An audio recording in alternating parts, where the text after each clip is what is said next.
நீங்க திமுகவுக்கு ஓட்டு போடுறதும் குரங்குக்கு கோட்டு போடுறதும் ஒண்ணுதான். சுத்த வேஸ்ட்.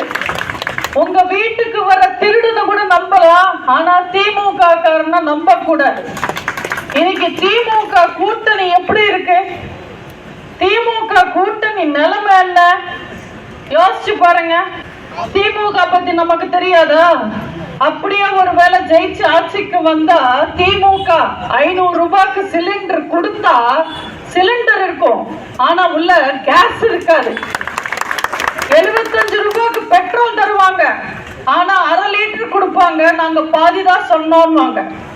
65 ரூபாய்க்கு டீசல் தருவாங்க, ஆனா தகுதியான டிரைவர்ஸ்க்கு மட்டுமே தருவோம்னு சொல்லுவாங்க.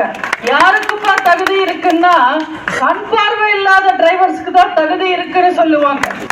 இப்படி திமுக தேர்தலுக்கு முன்னாடி ஒண்ணு பேசுவாங்க, தேர்தலுக்கு பின்னாடி ஒண்ணு பேசுவாங்க. திமுக தேர்தல் சமயத்துல ஓட்டு பத்தி மட்டுமே கவலைப்படுவாங்க, தேர்தல் முடிஞ்ச உடனே வீட்டை பத்தி மட்டுமே கவலைப்படுவாங்க. கூறும் ஊடக நண்பர்களுக்கும் மரியாதைக்குரிய காவல்துறை அதிகாரிகளுக்கும் புரட்சி தலைவரின் ரத்தத்தின் ரத்தமான புரட்சி தலைவியின் உயிரினும் மேலான கழக உடன்பிறப்புகள் அத்தனை பேருக்கும் என் அன்பான வணக்கங்களை தெரிவிச்சுங்களேன்னு. அவன் தண்ணியில குடிச்சு நீந்து போயிடுவான், இவர் மூழ்கி செத்துடுவார். அதே நிலைமைதான் நம்ம அண்ணன் வைகோக்கு. வாரிசு அரசியலை எதிர்த்து, ஸ்டாலின் பதவிக்கு வர்றதை எதிர்த்து, திமுக என்ற கட்சியை உடைச்சு கட்சி ஆரம்பிச்சவர் அண்ணன் வைகோ.